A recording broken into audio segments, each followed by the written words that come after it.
Ninguém. Ninguém vai me tirar desse caminho. Porque eu aprendi uma coisa, você tem que ter uma determinada determinação no seu chamado. Quando ele escolheu aquele verso 38 lá de Lucas 1, 38, eu lembrei. O sim de Maria foi para sempre. Não importa a circunstância, não importa o obstáculo. E o meu sim, o meu diaconato é para sempre.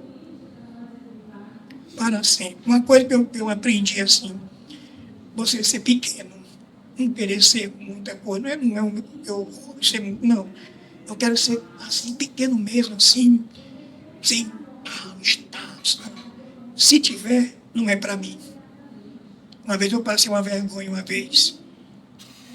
de Deus. Quando eu era pastor evangélico, eu subi no púlpito, disse uma senhorinha, falou assim, Deus manda te dizer, você desceu da mesma maneira que você subiu, vazio.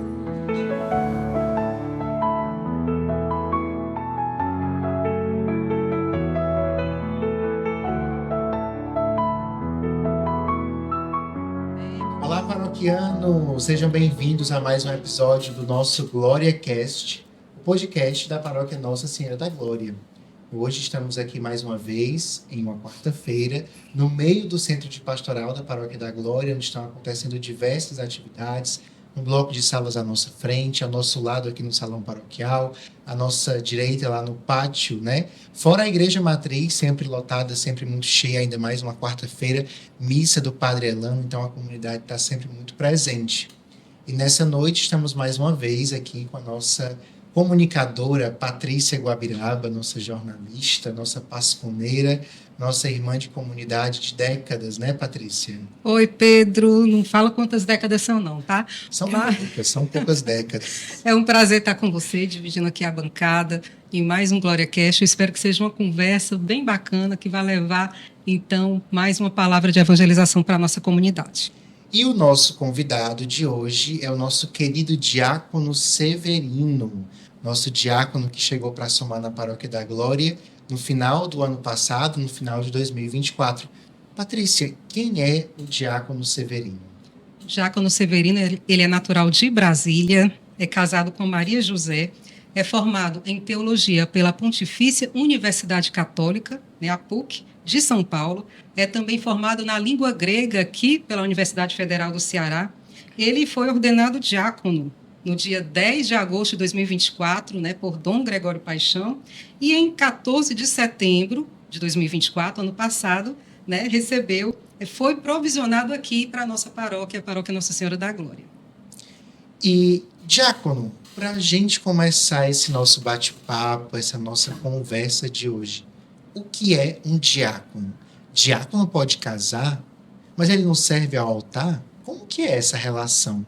Como que é esse ministério da igreja? Conta pra gente. Porque na igreja católica tem o diácono transitório, é aquele que vai ser padre, e tem um diácono permanente, é aquele que tem que ser casado para servir na igreja. Mas o foco maior do diácono permanente, como a gente é formado, é a família.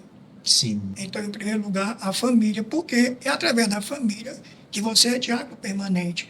E se baseia muito lá em Atos dos Apóstolos, no capítulo 6, da ordenação dos diáconos. Né? Então, o diácono permanente ele tem que ser casado, né? Tem que ter, no mínimo, 35 anos de idade. Já uma pessoa mais madura, né? 5 anos de casado, bem direitinho na igreja, no civil. E tem que ter a aprovação da esposa, né? A esposa, ela que faz a carta, manda para o bispo, né?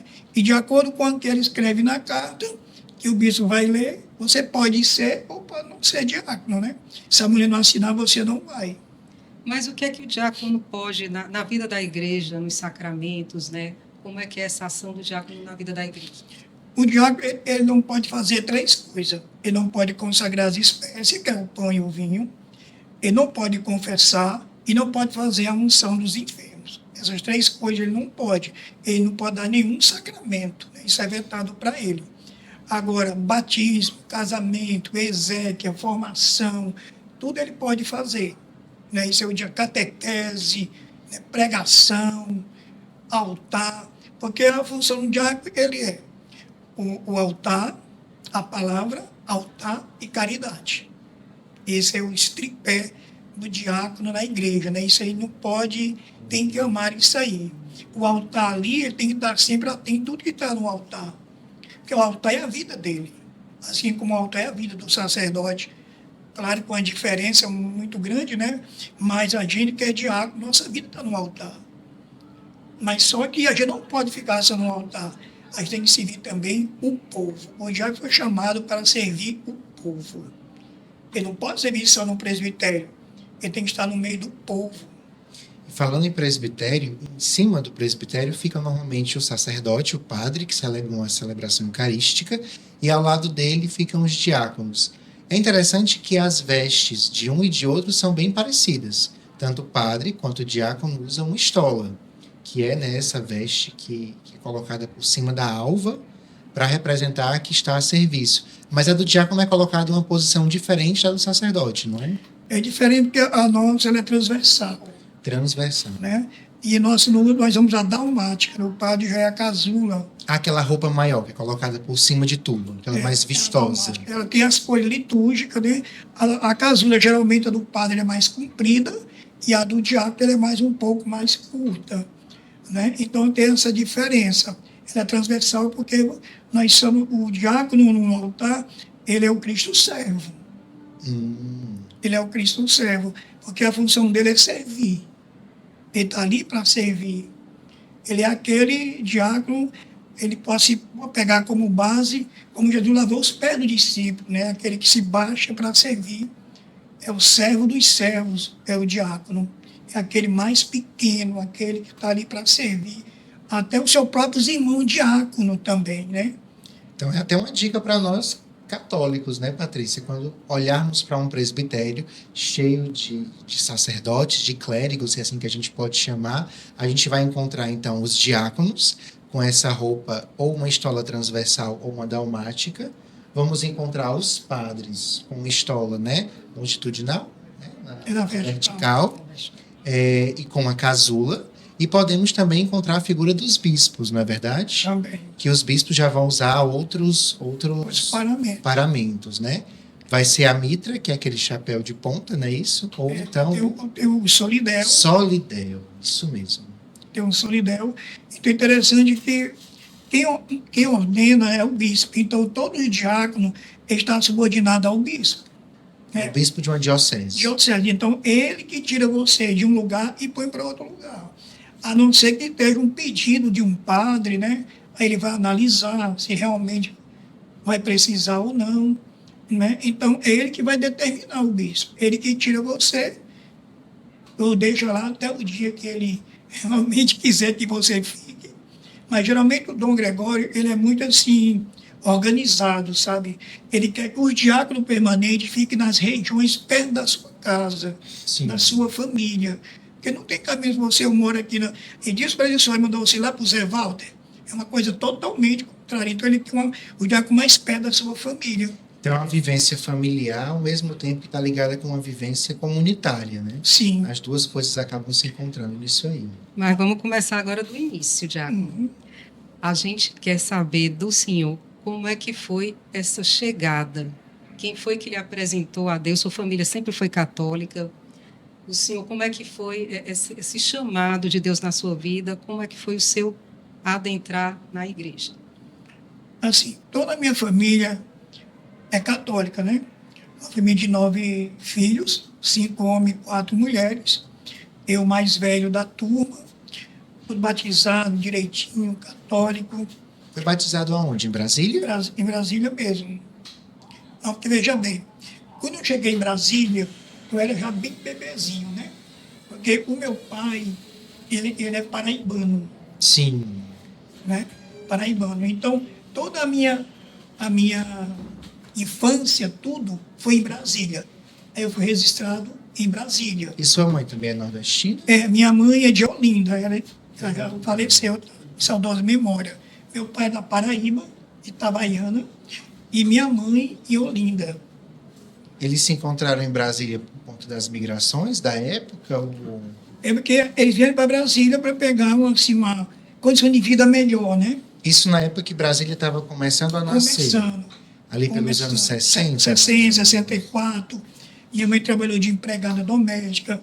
Meu pai era caminhoneiro. O primeiro caminhão minha mãe que deu para meu pai, né? Então, a gente era um barraco de madeira, né? Naquela época, Quantos irmãos já? 9. Nossa. 5 homens e 4 E o mulheres. senhor mais velho? Eu mais velho. Uma coisa que eu achava interessante na minha mãe, que ela sempre nos orientou a rezar o terço. Dava 6 horas da tarde, podia contar. Não só jantava depois de rezar o terço. Tinha uma música que cantavam, né? Eu interpretava errado. Assim, mãezinha do céu. Eu pensei que era ela, né? Mas era Nossa Senhora, né? Então, uma vez que eu vi essa música, eu me lembrei da minha infância, que ela cantava essa música também no texto com a gente.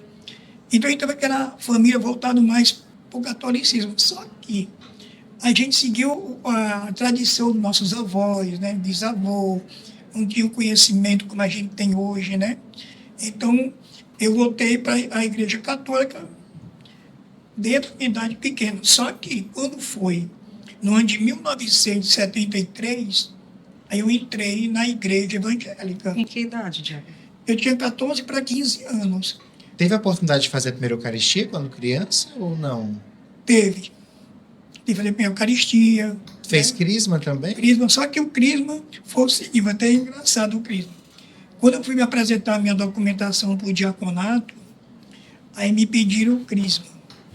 Aí só que, dizendo, né, minha mãe, que naquela época, quando você nascia, já recebeu o batismo e o crisma.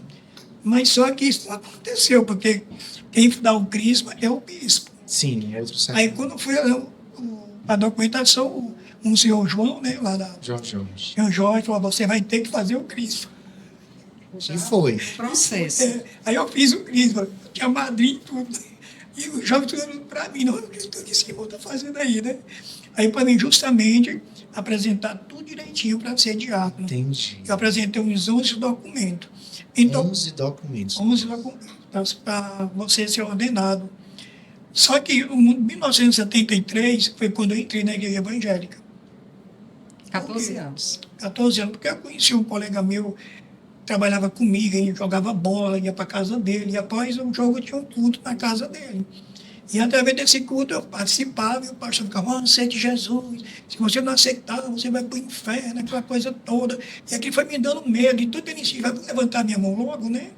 Aí pronto, aí levantei minha mão, glória a Deus, e nesse negócio eu fiquei 26 anos. Nossa. 26 Qual era a anos. denominação? Assembleia de Deus da Missão. Que tem a Assembleia de Deus da Madureira, tem a Assembleia de Deus de Belenzinho, tem a Assembleia de Deus de Botafogo, tem a Assembleia de Bangu. É uma curiosidade minha. Tem uma ligação entre todas elas? Ou acaba que cada denominação tem a sua administração, a sua forma de rezar meio que independente? Porque lá, ele assim, não é como a Igreja Católica, é organizada. Não são. Por exemplo, se o pastor ele sai da igreja dele, ele pega e abre outra. Aí ele coloca o nome que ele quiser. Então, aí vai fundar uma igreja, uma congregação lá em Bangu. Aí não dá certo lá com o pastor, ele compra ele, e o povo segue ele. Né? Então vai uma abrir. questão pessoal muito forte, né? Vai se fracionando até onde eu vou me adequar. Né? Só que lá na Assembleia de Deus, na década de 80, né? É uma igreja assim, muito rígida, muito boa. Mas depois que o pessoal ele começa a alcançar fama, aí a coisa começa a se dividir mais ainda. E quando começa a se dividir, fracionar, por exemplo, eu da Assembleia de Deus da Missão, se eu for para a Assembleia de Deus de Madureira, era outra coisa. Aí eu tinha levado, eu era pastor, eu fui pastor evangélico. Então eu era pastor, fui para a igreja de Madureira, eu recebi, mas passava um período de experiência. Porque a doutrina ela era diferente. Nossa. Ela tem doutrinas e costumes. Sim. São diferentes. Diferente. Aí você sai da Assembleia de Deus da Missão, vai para Madureira, a doutrina é um jeito e o costume é de outro. Então, até você se adaptar ali, tudo bem. E toda a Assembleia de Deus é ligada a uma convenção geral, que é a CGADP, né, que ela é responsável por todas as Assembleias de Deus do Brasil. E a Assembleia de Deus, ou alguma congregação que não é registrada na CGADP, ela é considerada como clandestina. Até nós, pastores, era proibido de pregar nessas igrejas. Se a gente pregasse, eu ia sofrer disciplina. Mas, diácono, o senhor foi ganhando projeção, então, dentro da igreja. Sim. E como é que foi a sua relação com a sua mãe, a sua família nesse período? A minha mãe, ela não falava nada. Não cobrava nada de mim. A única coisa que a minha mãe fazia era rezar. Estava no quartinho dela e rezava. Minha mãe rezou muito tempo, uns 26 anos, né? Para me voltar para a igreja católica. Ela dizia, antes de morrer, ia me ver na igreja católica. E ela viu. Eu não gostava de Nossa Senhora, eu quebrava as imagens, quebrava texto, Literalmente, o senhor quebrava literalmente. e ela não dizia nada. Não. Foi uma lágrimazinha nos olhinhos dela, no canto dos olhos, não falava nada. Vamos, antes de eu morrer, eu vou em você na igreja católica. Tem nem perigo que eu não vou. E ela viu. O que eu achei interessante era o silêncio de Maria. O silêncio dela, aquilo me deixava angústia, porque mesmo você humilhar uma mãe, fazer ela chorar, um filho fazer uma mãe chorar é um negócio muito terrível. É uma dor muito grande para a mãe. É você ferir o coração daquela pessoa que mais te ama. Então, e mesmo você fazendo isso, e você ser amado por ela, eu não entendia. Eu não entendia isso. Quanto mais você feria, quanto mais você magoava, em vez da pessoa ficar chateada com você, não. Eu já tinha, se eu fosse para uma pessoa desse tipo, eu já tinha desistido. Porque você não vê mudança nenhuma. Porque quando ela entregou a minha vida na mão de Nossa Senhora, ela não marcou tempo. Ela só disse assim, antes de eu morrer, eu vou ver. E viu. Demorou, mas ela viu. E o senhor lá ganhando projeção na igreja evangélica. Como é que foi, então, essa... É porque a igreja evangélica é assim. Enquanto você está dando resultado, você é bem-vindo. Principalmente um pastor. O que é que o pastor da igreja evangélica primeiro começa quando? O diácono, ele é o porteiro. Ele não assenta no púlpito. Aí vem um presbítero, ele assenta no púlpito. O evangelista assenta no púlpito, ele é ministro. Depois do evangelista, ele vai para pastor. Ele é consagrado a pastor. Né? Então, o pastor ele pode dirigir uma congregação. O evangelista também. Mas só que eu não queria dirigir congregação, eu queria pregar. Eu viajei muito, pregando nas Assembleias de Deus, em congresso e tudo. Só que lá é o seguinte, você evangelizar nas praças é o que tem que fazer. Mas aqueles irmãos que evangelizam nas praças, oh, Jesus vinha, sente Jesus e tal, esses irmãos não têm valor para eles. O que tem valor para as igrejas evangélicas é o pastor que enche a igreja. A minha igreja cabia 4.000 pessoas dentro da nave. É mesmo. Ela tinha a parte de baixo e aquela parte de cima, que chama de galeria. Era lotada, lotada. Então, se você é um pastor que enche aquilo ali, você tem tudo que você quiser. E quanto mais você tem, mais proposta tem. Então, como eu também me formei também na Igreja Batista, me formei em teologia, bacharel, reconhecido pelo MEC, formava pastores, professores de escola dominicais, eu era professor da escola dominical dos pastores, né? Então, e você era conhecido, andava com um anel de formatura no dedo, né? Então, tudo isso na igreja evangélica some muito. Se você falar que esse céu aqui é vermelho, é vermelho. Porque o pastor tem voz dentro da Assembleia de Deus. No púlpito, as mulheres não sobem lá, só sobe lá autorizado por ele. Se ela subir, se autorizou no pastor, ela é disciplinada. E a esposa do pastor não pode dizer nada para ninguém. Se ela desobedecer ao pastor, ela é disciplinada e pode até ser excluída. E como que acontece essa progressão? É tempo? Tem algum tipo de formação? É escolha? É moção do Espírito Santo? Lá, quando a gente vai ser pastor, tem um momento das moções do Espírito Santo e tudo. Mas o que conta, por exemplo, antes de ser pastor, você pode ser um pregador que enche a igreja. Aí depois você. Aí vem para evangelismo, vem pastor. Né?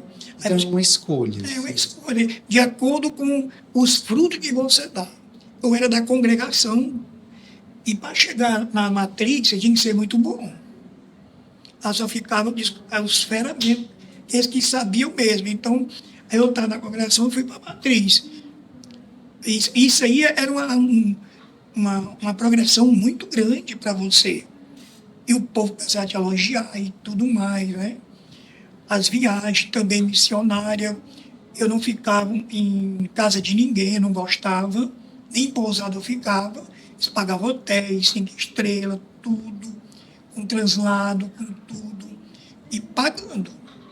E lá o pregador tem que receber. Então, o senhor vivia exclusivamente de pregação e missão na igreja Isso. protestante. Isso. Eu tinha para muitos lugares, São Paulo, nós conhecemos muitos lugares. Só que todos os lugares que você vai, por exemplo, você não vai de graça. De graça só a salvação, né? Mas assim mesmo que pagou um preço muito caro, Jesus pagou sua vida. Então lá você terminou de pregar, pastor assina um recibozinho, você vai lá na tesouraria, pega o seu dinheiro. Hospedagem, tudo por conta de quem chamou você. Vamos supor, eu não pregava para 200 pessoas, mas eu não tinha condição de pagar.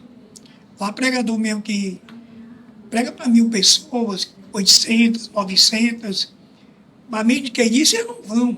Ou no ginásio, né? Tem pastor que cobra no ginásio lotado, cobra 50 mil reais, cobra até 100 mil reais, e o povo dá. Né? O povo dá.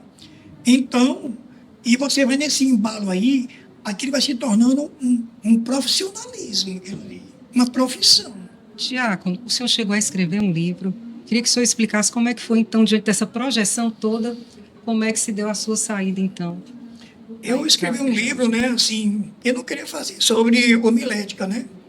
Era homilética, ensina você como pregar, como falar em público, e também em televisão e tudo. Eu dava ali em faculdade. A primeira tiragem foi 3.000 exemplares.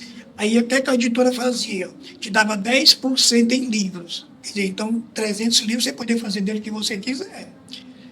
E a editora dava também 10% para você. Se vendesse bem, você ganhava uma porcentagem maior e para outra tiragem maior. Só que o negócio é o seguinte, lembra uma vez que filme do Titanic, né? Aquele filme, né? Muito tempo atrás. Aí eles queriam que eu escrevesse o livro, porque eu não fiz mais o livro do Titanic. Porque eu sabia que eles queriam, né? Pegou a carona e já queria ganhar em cima de mim. Então, todo você não gasta com nada, tudo com a editora, que não paga nada. A gente fica responsável por tudo. Direitos autorais, tudo ela fica. Né? Então, vendeu muito o livro. Mas aí começaram as perseguições, né, dentro da igreja. Porque lá quando você, eu tinha 25 anos, já era um pastor, né? E lá quando você começa a crescer, as perseguições são grandes, né? Eu tenho pastores mais antigos. Por exemplo, era um pastor novo, chegava no domingo, o pastor falava assim, você está sentado no púlpito, ó, tu vai entregar a mensagem hoje. Mas quando ele escolhia você, meio que os pastores ficavam meio assim, meio com raiva, né? Porque eu pode ser, rapaz, aí tão novo, e a gente aqui tanto tempo, o pastor presidente não dá oportunidade para nós pregar no domingo, entendeu? Então, você fica naquela perseguição grande. Né? E minha mãe não falava nada, minha mãe. Ela só fazia rezar. O Rosário. O rosário. Nossa, a minha avó também, muito devota a Nossa Senhora. Meu pai não foi chegado à igreja, não. Era caminhoneiro e minha mãe professora. Minha mãe era a gente estudar e trabalhar. Meu pai era só trabalhar. Não, mãe, não, a gente tem que trabalhar, tem que estudar. E a igreja. Como foi que se deu, então, essa sua saída, essa guinada? A guinada, eu cheguei um dia lá na Assembleia de Deus, era mais ou menos às 9 horas da manhã, tinha uma reunião. Em que ano, mais ou menos, para a gente... Na década de 86. Justamente, 20 e poucos anos depois. Assim. É. Aí eu cheguei na reunião, eu era o secretário da reunião, lá tinha 120 pastores, e eu não sabia que meu nome estava na pauta. E meu nome estava. Qual era a pauta? Eu dar 20% das minhas pregações. Eu falei, não, eu dou, não tem nenhum problema. Aí o livro vendeu bem, o livro. Aí botaram na pauta também do livro, que era para me dar mais 10% do livro. Aí eu falei, não dou mais não. Eu tinha um salário de R$600, já tirava o dízimo na fonte, a comida a gente não dá. E dava mais 20% das minhas pregações e queria mais 10% da vida do livro. Quando eu falei que eu não ia dar mais 10%, Ah, você está sendo contundido? Eu falei, eu não. Tá? Eu falei, tô não. Só eu que dou esse 40%, os outros só dão 10%. Não, mas você é um pastor novo. O pastor novo não tem que ter dinheiro, não. Né? Então, por causa disso, eles se reuniram à parte, numa sala. Ele falou assim, essa é a sua última resposta. Eu falei, é. Quando eu falei isso, ele falou assim, a partir de agora você está excluído da Assembleia de Deus. Tô passado. Aí, já você tem prova do documental? Tenho. Eu tenho minha carteirinha da CGADB. Porque muitas vezes, conversa não prova muita coisa, mas quando você tem um documento, aí a coisa já muda. Eu guardei, fiz questão de guardar a minha carteirinha, seja da Convenção Geral da Assembleia de Deus no Brasil, está lá meu registro, tudo. Com essa exclusão, o senhor já não poderia, então, em nenhuma igreja... Nenhuma Assembleia de Deus, porque para você ser excluído, você tem que ter uma carta de apresentação. Se você não tiver, a igreja não te recebe. Entendi. Então, E aí, Semelhante na Igreja Católica. Claro que não dessa forma. não recebe mesmo. Você pode lutar o que for, não recebe. e diácono, como foi que o senhor recebeu, então, essa notícia? Como é que foi esse baque, então? Foi quando eu cheguei na reunião, né? Eu estava presente na reunião e... Eu digo, a partir dessa exclusão, o que foi que o senhor fez? Né? Porque a gente está entendendo que foi uma exclusão repentina. Foi. E por um motivo... E o motivo foi esse. Eu saí dessa reunião com uma raiva tão grande. Peguei o meu diploma, rasguei ele todinho. Piquei ele todinho, meu de formatura, eu vendi. Saí lá revoltado. Eu falei, engraçado, né? Quando eu enchi o templo aqui, 3.000 pessoas pregavam aqui na igreja, era Jesus na terra, Jesus no céu e Jesus na terra. E por causa de 10% você me jogam fora. Mas isso já era a ponta do iceberg do rosário da minha mão. Maria Raquel estava começando já a fazer o ribuliço, né? Só que eu não entendia, né? Muito depois que eu fui entender, né? Porque lá o objetivo, quanto maior a igreja, porque constrói os templos grandes, quanto maior a igreja, mais a arrecadação é maior. Porque a igreja é do pastor presidente. A igreja não é dos fiéis. É uma pessoa jurídica, uma pessoa... A igreja... É assim, tem um pastor presidente e tem um vice-presidente. Se ele morrer, fica o vice ao culto. Mas, e tem a votação também. Quando ele morre, tem a votação se vai ser o vice ou vai ser outro candidato. O pastor presidente ele só sai da presidência por 2 motivos. Ou adultério ou roubo. E tem que ser comprovado. Se não comprovar, não tem nem perigo. Hoje, quem é o presidente-geral da Convenção Geral da Assembleia do Brasil? José Uete, já está lá mais de 20 anos. Votaram, mas sempre ele ganha. Mas nessas votações eu já vi muitas coisas terríveis, deixa eu falar. Mas, diácono, a gente não vai sair daqui sem antes o senhor dar o seu testemunho, então. Como Sim. é que foi esse desenrolar a partir dessa decepção e Pronto. do rosário da sua mãe? Como é que foi esse período, essa transição até o senhor chegar na Igreja Católica? Quando eu saí, eu vou resumir, tá certo que ele é muito comprido. Quando eu saí de lá, eu falei, eu não quero saber de igreja católica, nem evangelho nenhum mais. Não queria mais conversa com nenhuma igreja. Não, nenhuma. Aí eu arranjei um emprego muito bom, uma empresa multinacional, de carga. Aí nessa empresa eu fiquei 2 anos, e foi 3 anos. Quando também aproximando dos 4 anos, eu fui transferido para São Paulo, para a filial, ser gerente de filial, lá em Cumbica. E eu morava em Guarulhos, Zona Norte. Então a empresa pagava tudo. Eu falei, então tudo bem, né? Então, voltei na zona de conforto de novo, né? Mas 2 anos depois, 2 anos a 3 anos que eu estava lá, eu chego lá na filial, encontro um fax. Aquele tempo era fax. Sim. Na década de 90. Já. A igreja pedindo falência, né? 90. Pedindo falência. Falei, agora complicou mesmo. Como é que eu vou fazer agora? Nem igreja, nem emprego, nem nada. E eu brigava com Deus todo dia, meu Deus, e agora, mas da minha vida. Aí eu recebi 1/3 da minha rescisão. Aí eu paguei 15 dias, uma pousada perto do terminal de Tietê. E quando acabou os 15 dias, eu tinha duas opções: ou ir para Brasília ou ficar em São Paulo. Falei, não, eu não vou ficar em São Paulo, eu não quero ir para Brasília. Mas isso era um orgulho, porque eu não queria voltar derrotado, fracassado, eu não queria. Aí eu fiquei em São Paulo mais ou menos 2 anos e meio, por aí assim. Aí eu dormia onde? No terminal Tietê. Aí comecei a vender as coisas, tudo que estava na minha mala, comecei a vender tudo para comer, né? E minha mãe sem saber de nada. Aí com uns 2 anos e pouco, eu conheci o vereador. Falei assim, eu quero ir embora dessa cidade. Aí eu cheguei no gabinete, ele falou assim, meu filho, você quer ir para onde? Eu falei, eu estou pensando, né, que eu vou. Pensa um pouquinho aí. Aí eu falei assim, eu quero ir para o Ceará. Ele disse, Ceará? Eu falei, você não está doido, não? Eu falei, eu não. Porque lá o pessoal está passando necessidade, está muito, não, me dê a passagem, eu quero morrer lá no Ceará. Desse jeito. Vim aqui uma semana você pega a passagem. Eu, uma semana fui lá, peguei a passagem, ele me colocou dentro do carro, no gabinete, me deixou no terminal Tietê. Não me deu nada para me comer na estrada. 3 dias, 3 noites. Sem comer. Sem comer, só tomando um cafezinho, vamos parar, nem descia do ônibus. Ficava dentro do ônibus. Aí cheguei 2h30 da manhã no terminal rodoviário de Fortaleza. Eu vim para cá para quê? Para trabalhar. Na época o senhor era solteiro. Solteiro. Já Pra tinha que trabalhar. idade quando chegou aqui? Já. Eu cheguei aqui, foi em 2000, final de 2001 para 2002. Eu cheguei aqui. Só que, quando eu cheguei aqui, eu disse no terminal rodoviário, a primeira pergunta, para onde é que eu vou?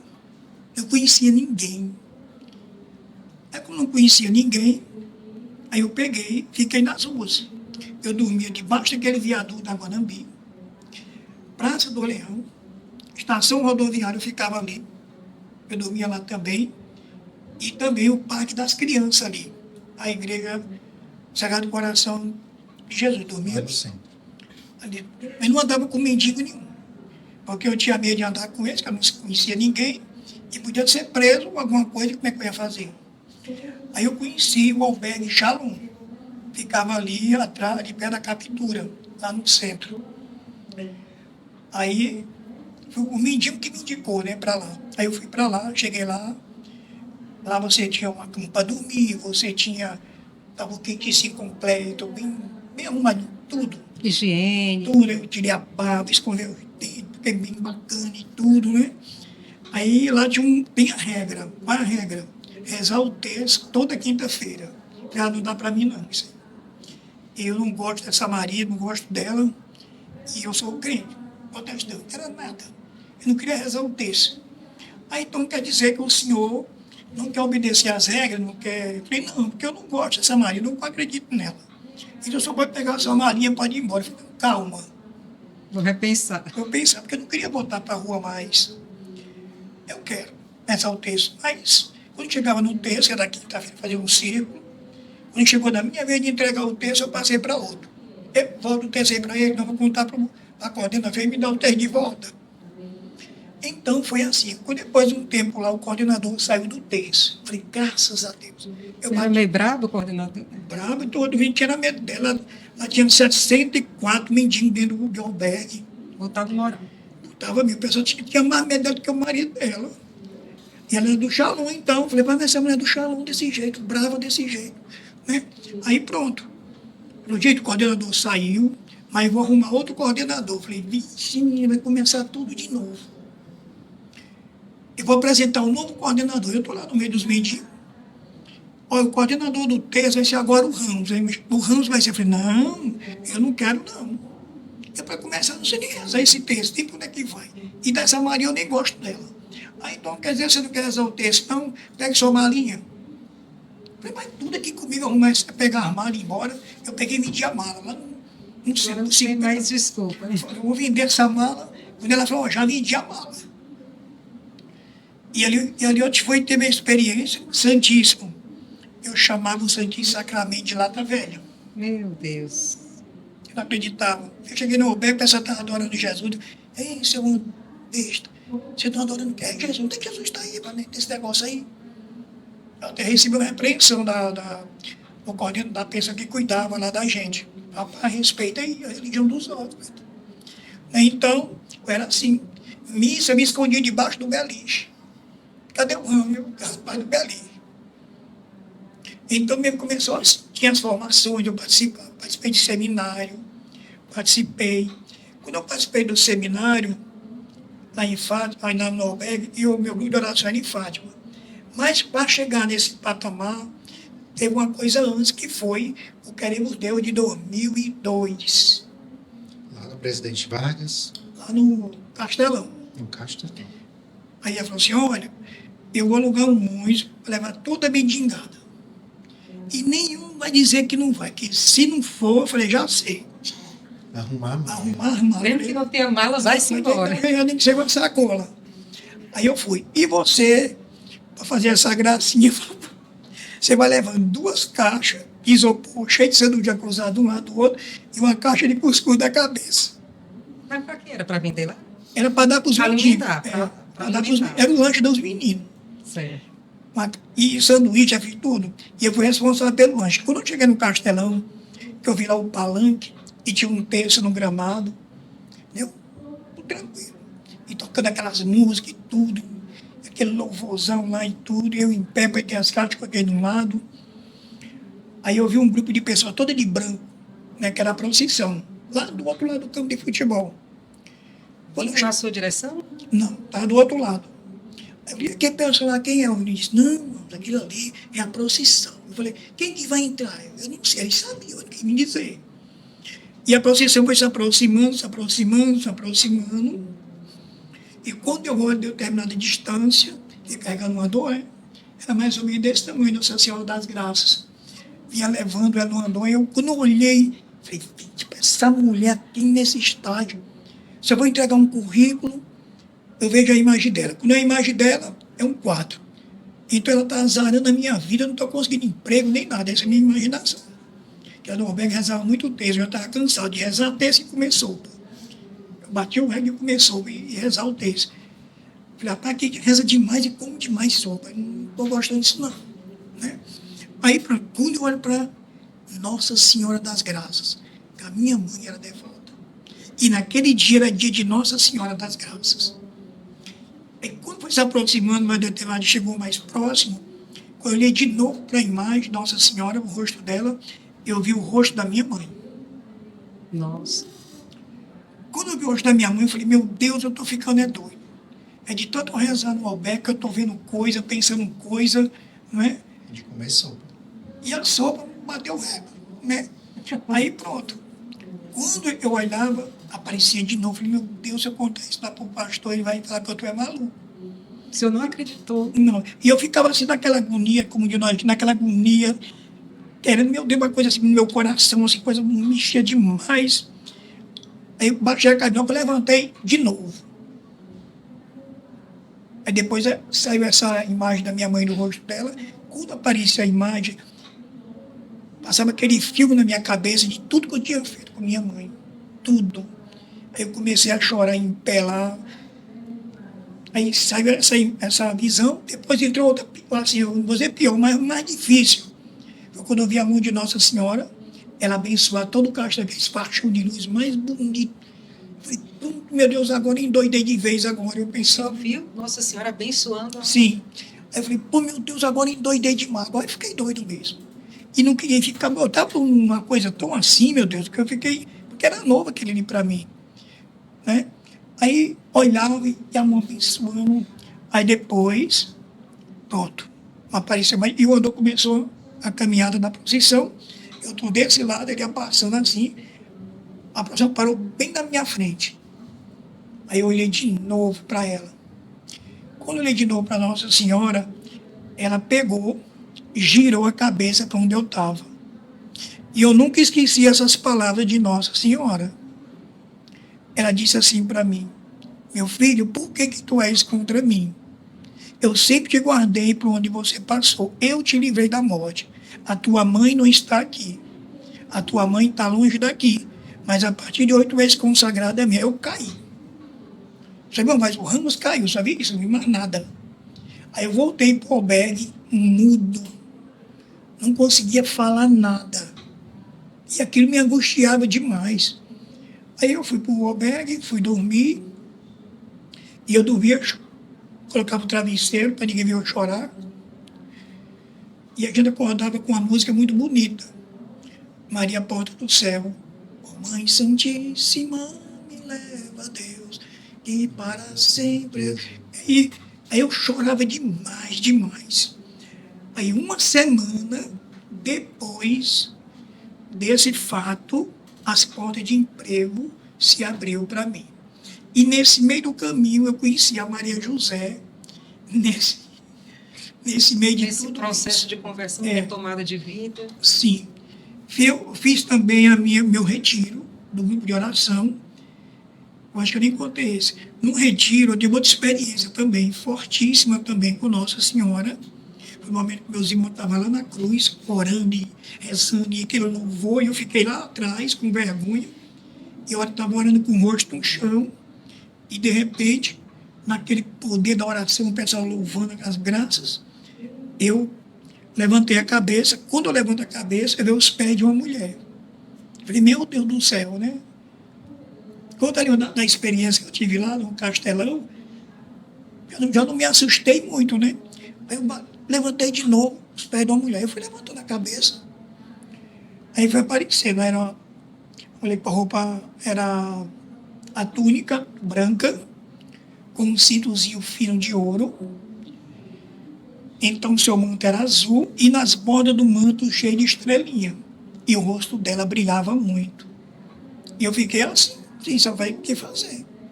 E ela em silêncio também olhando para mim. De repente ela vai com a mão, na visão ela vai com a mão, toca no meu coração, arranca meu coração do peito. Eu falei, mãe, eu vou morrer. Ela não disse nada. Aí arrancou meu coração, depois pegou o coração dela, arrancou e colocou junto no meu coração e fez assim. Aí colocou de volta e ela disse para mim, o meu coração e o teu coração é um só coração. Aí eu caí. Caiu de novo. Aí eu fui falar para Maria José, falei, olha, muito cuidado você falar isso aí, porque muita gente vai pensar que você está em fantasia da sua cabeça. Eu falei, não, não é. E depois desses encontros com Nossa Senhora, minha vida começou a tomar um rumo totalmente diferente. E eu fiquei 5 anos sem dar notícia para minha mãe. 5 anos sem sua mãe saber. Nem onde é que eu estava. E como foi esse... Aí,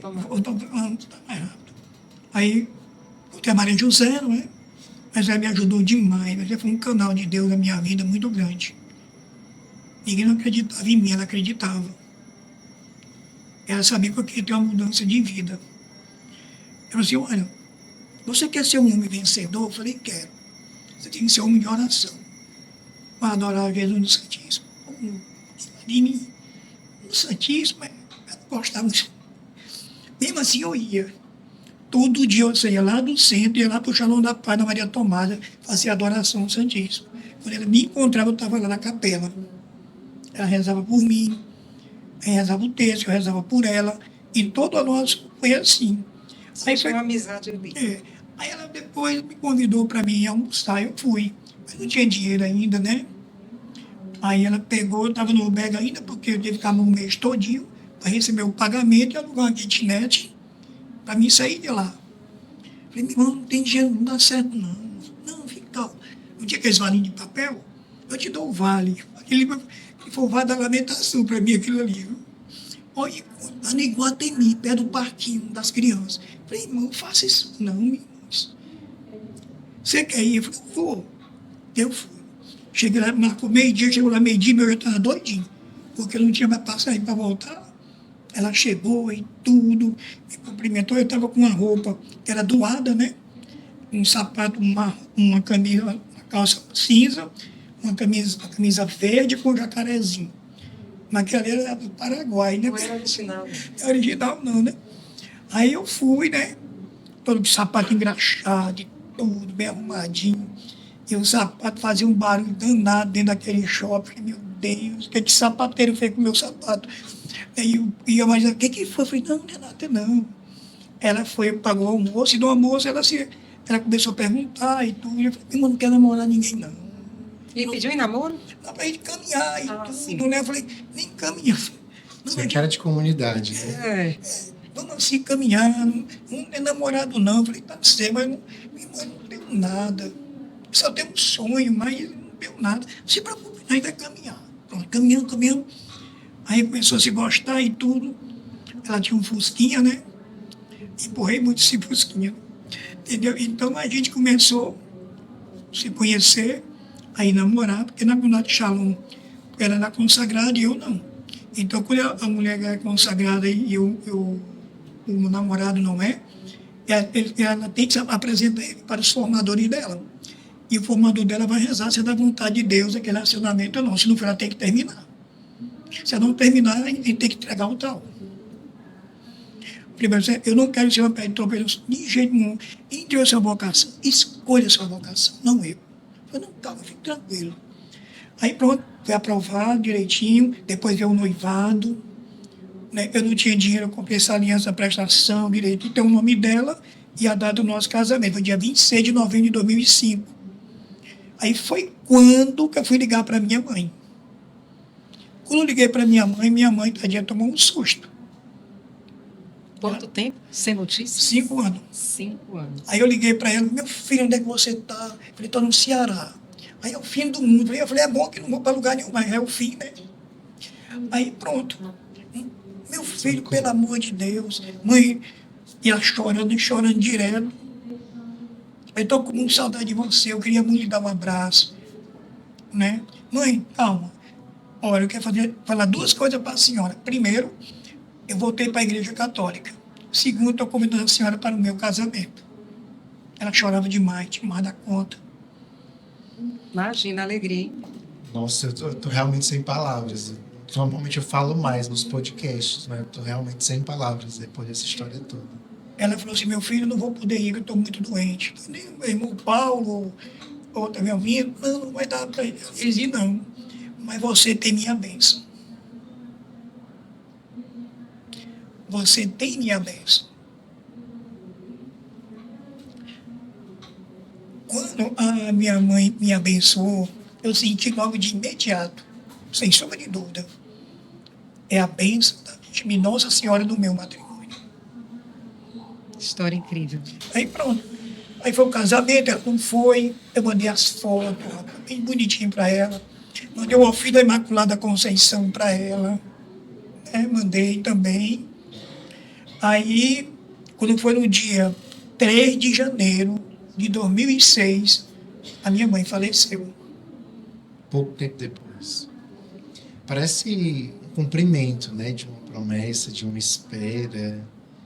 E foi, Pedro, porque ela falou assim, antes de eu morrer, eu vou ver. E ela viu.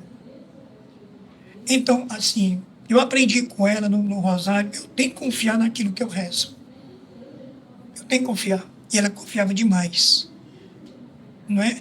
Então, o que foi que aconteceu? Que foi uma dor muito grande para mim. Eu não tinha mais minha avó, nem meu pai, e agora minha mãe.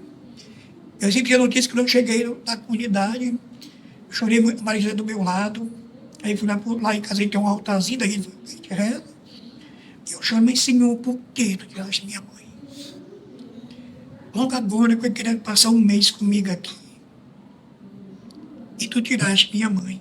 Por que tu não tirou? Era quando eu estava no albergue, já estava lá mesmo, perdido mesmo. E sabe o que Deus disse no meu coração assim, meu filho, se eu tivesse tirado você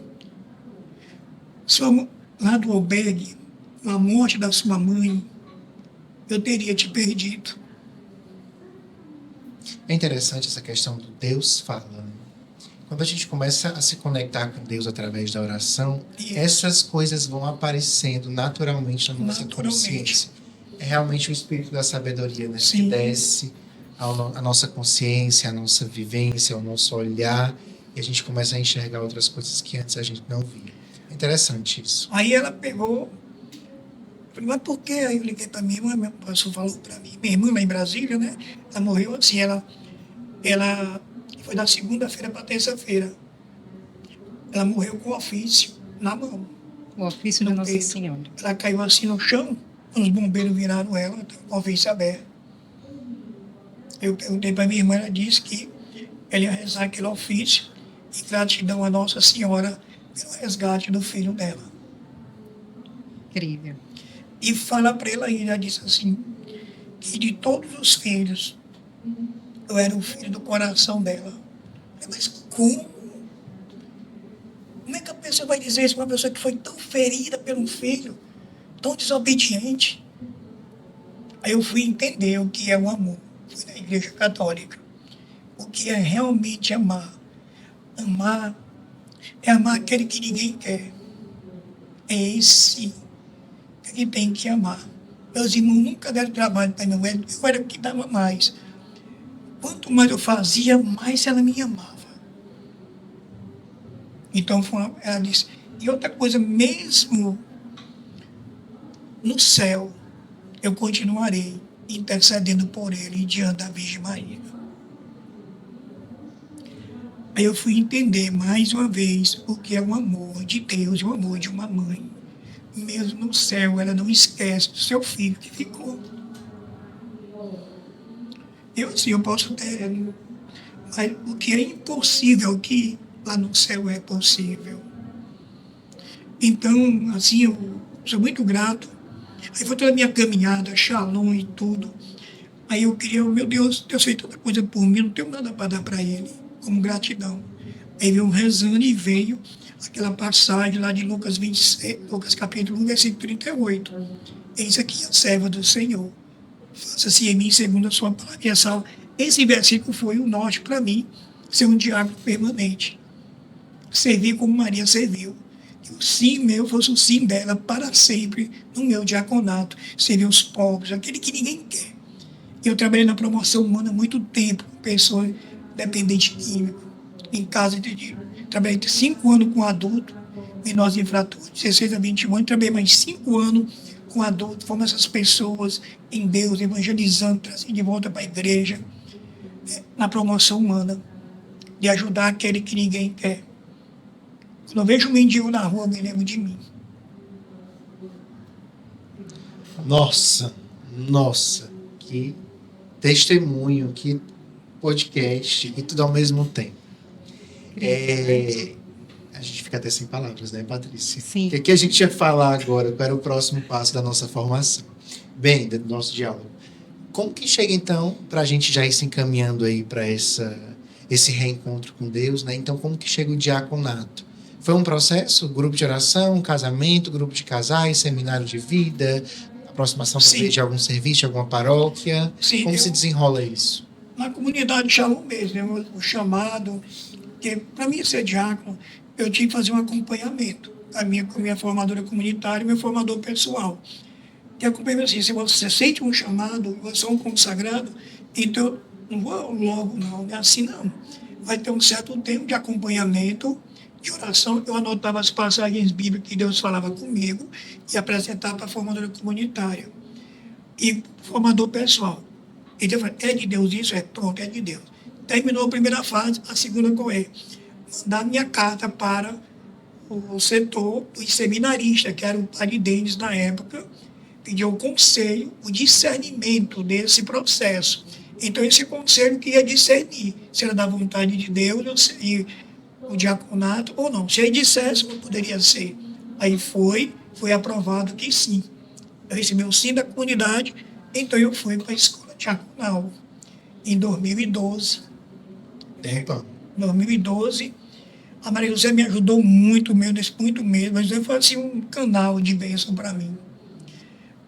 Quando eu estava perto de casar, uma semana ninguém queria acabar com o meu casamento.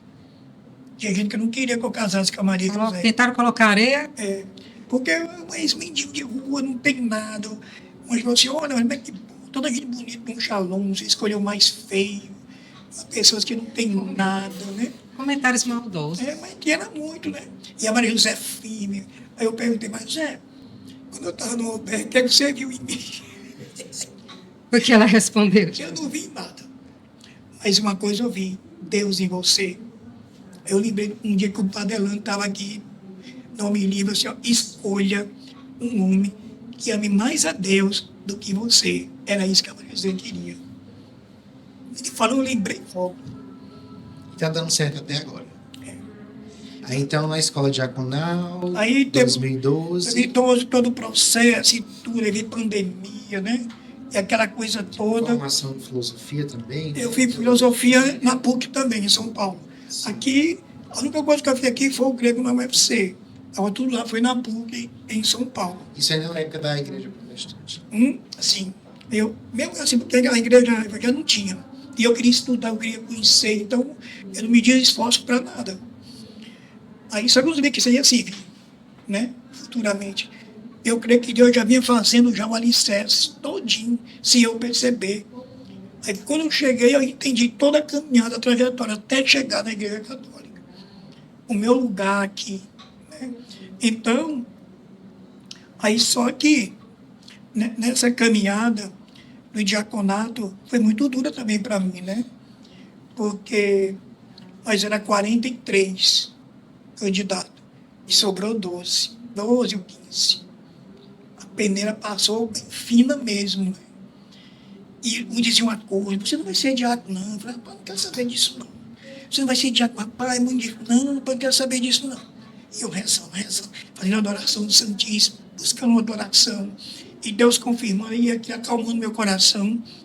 Aqueles que disseram que eu não ia entrar, eles que saíram. E eu fiquei. Por quê? Porque a vida de oração, você tem intimidade com Deus, você reza e acredita naquilo que Deus fala para você. Se Deus te chamou, ninguém. Se é seu, não tem quem tire. Pronto. Aí para o diaconato, aí, aquela caminhada, um dia que eu entrei na catedral, no dia da minha ordenação, eu peguei e segurei as lágrimas na porta da entrada da catedral. Falei: meu Deus, não sou digno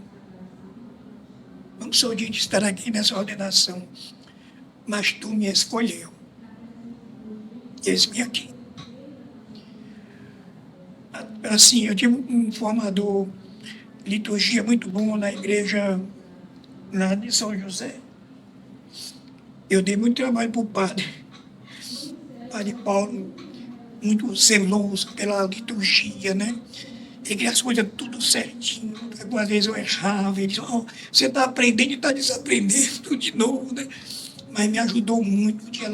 Ele que colocou os paramentos em mim, né? Eu achei que para mim muito importante a presença dele, porque um padre, ele quando faz isso com a gente, vai colocar seus paramentos ali, é muito importante para você. Ele acompanhar todo esse processo, assim: poxa, valeu a pena, né? E foi uma alegria muito grande aquele dia. Eu mandei as fotos para Brasília, para meus irmãos, meus parentes, tudo. Uma alegria muito grande. E quando eu assento aqui no presbitério, eu falo: Senhor, eu não sou nada. Quando eu estou aqui no presbitério, eu não me sinto mais eu. Isso é uma coisa bem pequena, bem simples. Eu sei que aquilo ali é maior do que ele, é maior do que eu. O altar é maior do que eu. A igreja é maior do que eu. Então eu sirvo porque eu amo a minha vocação. Eu amo minha vocação. Eu faço por amor, não por aquilo que o diácono é obrigado a fazer isso. Eu não faço para obrigado. Eu faço porque eu necessito ser um diácono e necessito servir a Deus e a igreja. Crítica vai vir. Não estou nem aí para crítica. As críticas eu pego ela, faço um trampolim para me melhorar mais. Ah, você errou nisso. Ah, foi muito obrigado, meu irmão. E eu procuro melhorar naquilo, ser melhor naquilo ali. Porque muitas vezes quando o irmão vem corrigir a gente, ou um padre vem nos corrigir, as pessoas ficam assim magoadas com o padre, né? Chateado. Eu não. Eu pego aquilo ali, eu transformo de outra maneira. É sinal de maturidade, né? Saber lidar com tudo isso. E aí, então, foi ordenado diácono permanente, autorizado pela sua esposa, autorizado pela Igreja Católica, entregue todos os documentos, crismado, batizado, eucaristizado, casado. E aí veio a Paróquia da Glória. Era um sonho meu estar numa paróquia mariana. Era um sonho meu. Nossa Senhora me chamou. Um sonho meu. Desde quando eu entrei no diaconato na escola, em 2012, era um sonho: Deus me deu uma paróquia mariana. E ele deu. Deu. E como é que está essa experiência na Glória? Para mim, assim, É intensa ou é É tranquila? intensa demais. Tem hora que eu fico um pouco nervoso, tem hora que eu fico um pouco assim, meu Deus. Assim, é uma graça muito grande para uma pessoa que não merecia nada. O tanto que você aprontou com Deus, com nós, é tanto, tanto. E Maria te amar, te acolher, quando ninguém não queria mais te acolher. Ela te acolheu. Aquele albergue para mim ali, que preparou foi Nossa Senhora para mim. A minha formação católica lá dentro do albergue, foi lá tudo lá. Então, para mim, assim, eu estou vivendo um momento assim de conversão, de maturidade. Porque quem sai da escola de diaconato, ele não aprende muita coisa, não. Ele vai aprender no estágio pastoral, errando ali, acertando aqui, pergunta ali, faz, não entende, pergunta de novo. E você vai levando assim, porque na escola de diaconato não ensina os detalhes, não ensina. E o tempo é muito curto para isso. Agora, Dom Gregório quer 5 anos para formar um diácono, 5 anos para formar e ordenar. O meu demorou foi muito, mas Deus sabe por quê. Que não questiono quem errou, não. Se eu passei lá de 2012 até 2024, porque Deus quis, eu precisava desse período para purificação. E no final das contas, o tempo cronológico, ele não quer dizer muita coisa, né? Verdade. É porque durante o tempo cronológico, a graça de Deus vai agindo. Eu até comento muito isso nos meios de catequese, que às vezes uma pessoa ela se converte com 1 semana de encontro de catequese.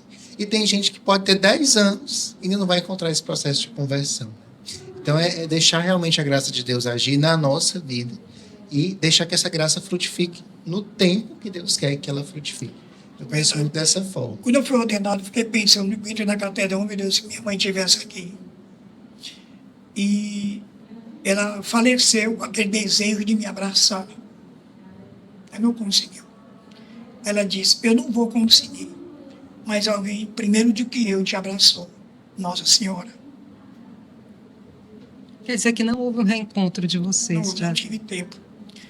Mas ela disse que antes dela me abraçar, Maria tinha me abraçado. Isso consolava o coração dela. Ele consolou também. Consolou. E eu vejo assim, tudo isso, tudo para honra e glória do nome do Senhor. Aí estou aposentado, né? Falei assim, eu quero toda a minha vida, o fim dela, servindo a Deus. Não medir esforços. Chega o tempo agora de Deus na minha vida. Até o fim. Enquanto tiver voz, enquanto tiver lucidez, enquanto tiver força, eu vou servir a Deus até o dia que Ele quiser. Ninguém vai me tirar desse caminho. Porque eu aprendi uma coisa, você tem que ter uma determinação no seu chamado. Quando ele escolheu aquele versículo 38 lá de Lucas 1, 38, eu lembrei. O sim de Maria foi para sempre. Não importa a circunstância, não importa o obstáculo. E o meu sino, o meu diaconato é para sempre. Para sempre. Uma coisa que eu aprendi assim, você ser pequeno, não querer ser muita coisa, não é eu ser muito, não. Eu quero ser assim, pequeno mesmo, assim, sem status. Se tiver, não é para mim. Uma vez eu passei uma vergonha, de Deus. Quando eu era pastor evangélico, eu subi no púlpito, disse uma senhorinha, falou assim, Deus manda te dizer, você desceu da mesma maneira que você subiu, vazio. Então eu nunca esqueci disso. Então quando qualquer coisa assim, pô, meu Deus, nunca deixo me assim, criar esse orgulho, status, eu não quero isso. A minha obrigação é projetar Jesus, projetar Ele, não eu. E a frase que eu escolhi para o meu diaconato, cada diácono escolheu uma frase. Sim, um lema, né? Um lema, isso. A minha foi, eis aqui a voz que clama no deserto, né? Senhor, que tu cresça e eu diminua. Foi meu lema. Que tu cresça. João? João Batista. Que tu cresça e eu diminua. Esse é meu lema, vai ser até o fim. Ele cresça. Eu sempre atrás e ele na frente. Nunca projetar eu, mas ele. Esse é o lema do meu diaconato. Diácono, eu tenho plena certeza que esse podcast vai ter uma parte 2.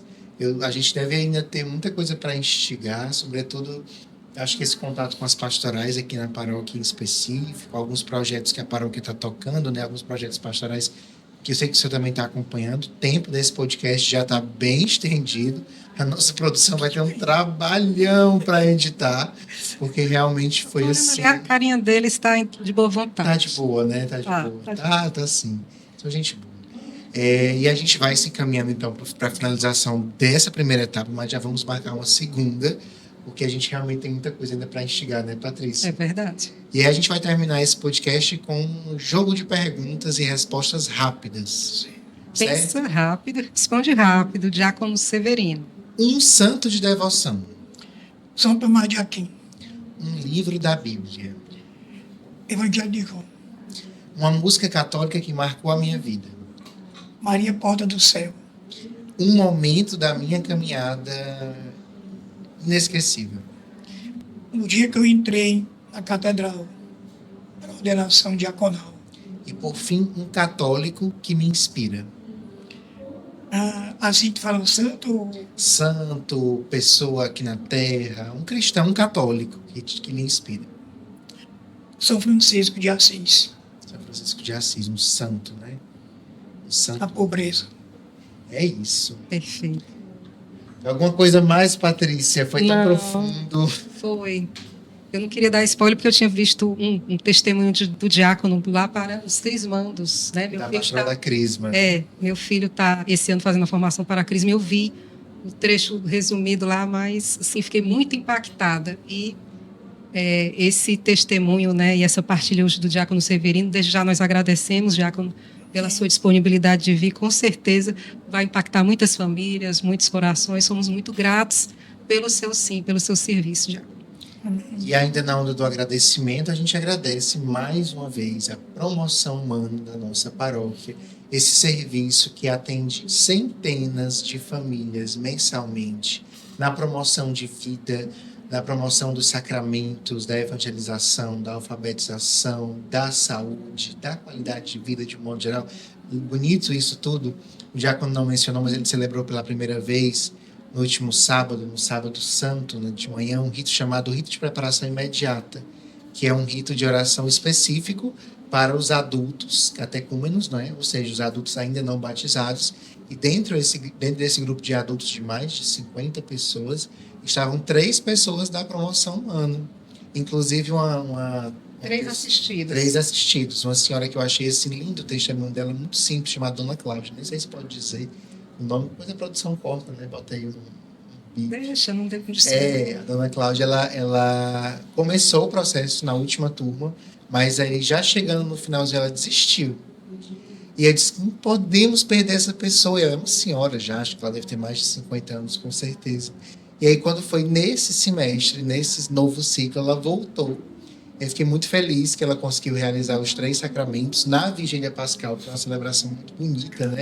O batismo, a Eucaristia e a Crisma. Então, a promoção humana também lida com os sacramentos, aí, uma parceria com a catequese de adultos. Então, se você quiser conhecer mais esse serviço da nossa igreja, da nossa Paróquia da Glória, por favor, acesse aí o Instagram, está colocando aqui, certamente no vídeo, o @ né, para você conhecer mais, ver as imagens. Só falar no direct dele se você quiser ajudar, se você quiser servir, se você quiser contribuir com doações, contribuir com mantimentos, cestas básicas, produtos de higiene pessoal, roupas, enfim. O que você puder ajudar e se sentir tocado para fazer, é só entrar em contato com a promoção da nossa paróquia, que gentilmente nos cede esse espaço maravilhoso, que inclusive foi reformado e foi construído para atender com qualidade as pessoas que procuram, né? As pessoas que fazem parte desse movimento.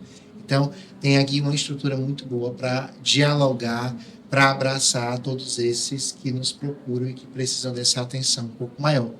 Então, está aparecendo também aqui na tela o QR Code, onde você pode fazer as suas doações, e o Instagram para que você entre em contato.